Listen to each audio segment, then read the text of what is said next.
प्यारे बच्चों, नमो नमः। आज संस्कृत पाठशाला में हम पढ़ेंगे सेमुषी भाग 2 से अष्टमः पाठ है विचित्र साक्षी का अभ्यास। आइए शुरू करते हैं। एक पदेन उत्तरम लिखत।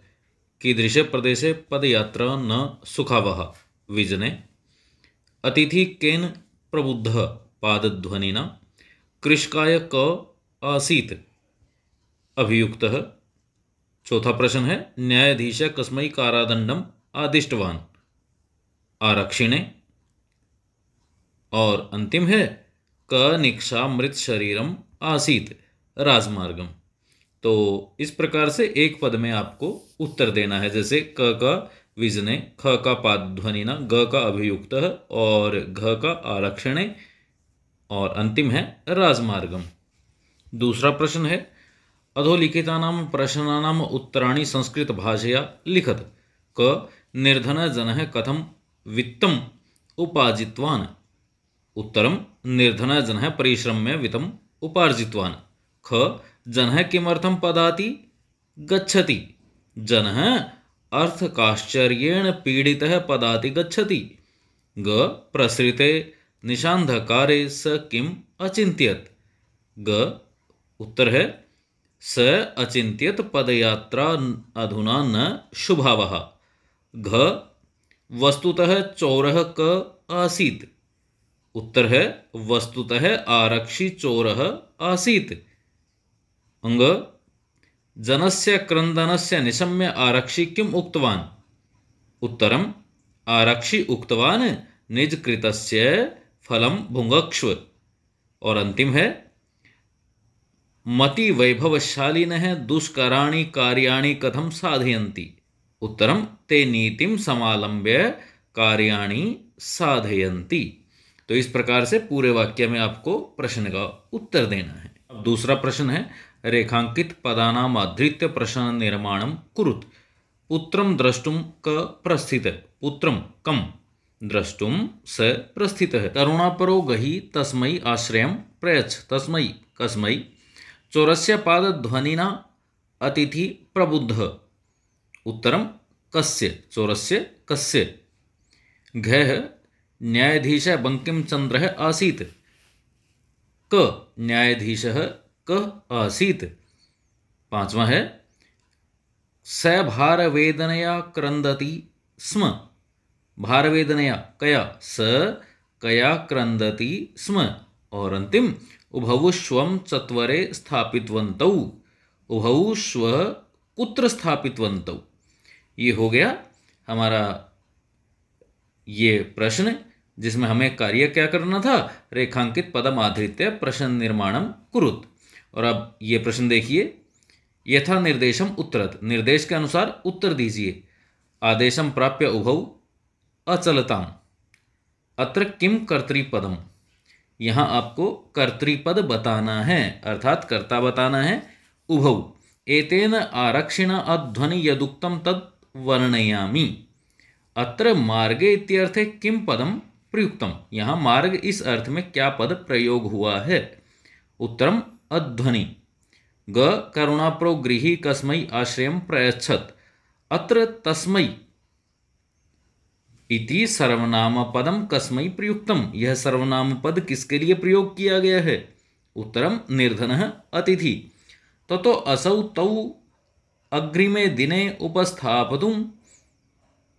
उपस्थातुम आदिष्टवान अस्मिन् वाक्ये किम क्रियापदम। उत्तरम आदिष्टवान। ग दुष्कराण्यपि कर्मणि मति वैभवशालिनः। अत्र विशेष्य पदम किम। उत्तरम कर्माणि। तो इस प्रकार आपको निर्देश के अनुसार उत्तर देना होता है। जो भी आपसे पूछा जाता है उसके अनुसार आपको उत्तर देना चाहिए। अब आपको संधि विच्छेदम व कुरुत। पदातिरेव पदाति जमा एव। निशांधकारे निशा जमा अंधकारे। अभिजमा आगतम अभ्यागतम। भोजन जमा अन्ते भोजनान्ते। चोरोऽयं चोरः जमा अयम। गृहाभ्यंतरे गृहाभ्यंतरे। गृह जमा अभ्यंतरे। लीलयैव लीलया जमा एव। यदुक्तम यत जमा उक्तम। और अंतिम है प्रबुद्धः जमा अतिथि, प्रबुद्धो अतिथि। तो इस प्रकार आपको संधि या संधि विच्छेद करना चाहिए, और जो भी संधि के नियम हैं आप उनको ध्यान में भी रखें और याद रखें। अब अगला प्रश्न देखिए, अधोलिखितानि पदानि भिन्न भिन्न प्रत्ययान्तानि सन्ति। जो नीचे लिए गए पद हैं वो अलग अलग प्रत्यय से हैं। तानि पृथक कृत्वा निर्दिष्टानि प्रत्ययानाम लिखत, उनको अलग करके प्रत्ययों के अनुसार लिखना है। अब जो शब्द दिए हुए हैं, परिश्रम में उपार्जितवान, दापितुम प्रस्थित है, द्रष्टुम विहाय, पृष्ठवान प्रविष्टः, आदाय क्रोशितुम नियुक्त, नीतवान निर्णेतुम, आदिष्टवान समागत्य और मुदित है। इनको पहचानना है कि किसमें क्या प्रत्यय लगा है। लेप प्रत्यय से हैं परिश्रम में विहाय, आदाय, समागत्य। पद प्रत्यय लगने के बाद बने हैं प्रस्थितः, प्रविष्टः, नियुक्तः, मुदितः। इसी प्रकार कत्वतु लगने के बाद उपार्जितवान, पृष्ठवान, नीतवान, आदिष्टवान।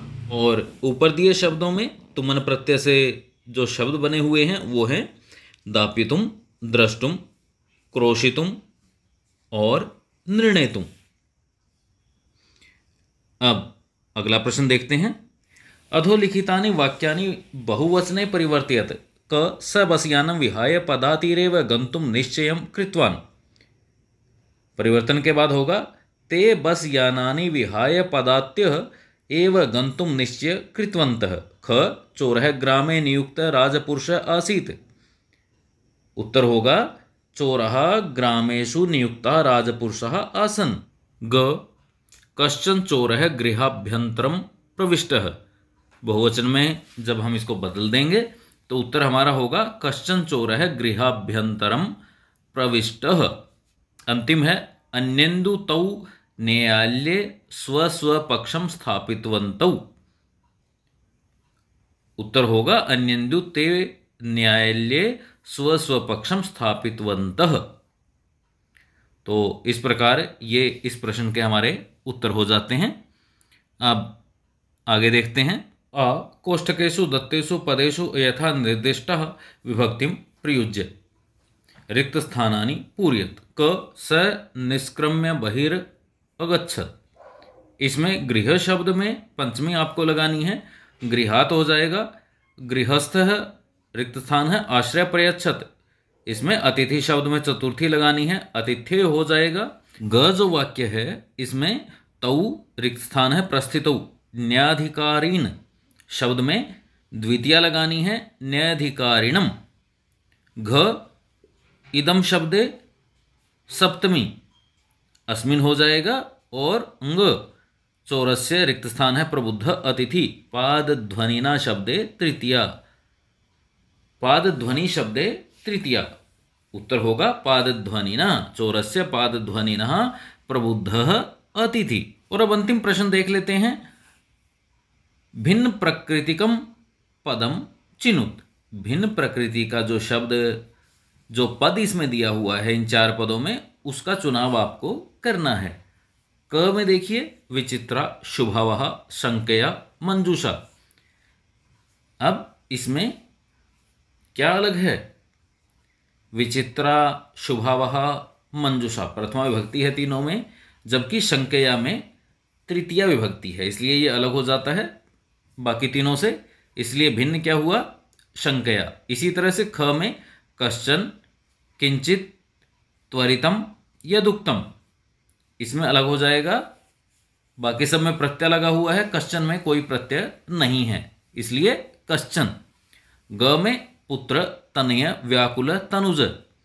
पुत्र, तनय, तनुज ये सारे पुत्र के लिए पर्यायवाची हैं, जबकि व्याकुल इससे एक अलग है, भिन्न प्रकृति का शब्द है। इसी तरह से घ करुणापरः, अतिथि प्रायण है, प्रबुद्ध जन है। करुणापर है, अतिथि प्रायण है, प्रबुद्ध है, ये व्यक्ति के लिए विशेषण है, व्यक्ति की विशेषताएं हैं। जबकि जन है व्यक्ति के लिए प्रयोग किया जाने वाला हमारा संस्कृत शब्द है, इसलिए ये इन बाकी सबसे अलग हो जाता है। इस प्रकार ये हमारा प्रश्न हल हो जाता है। और इसके साथ ही आज का हमारा अभ्यास पूरा हुआ। ध्यान से अपनी उत्तर पुस्तिका में लिखें और स्मरण करें। धन्यवाद।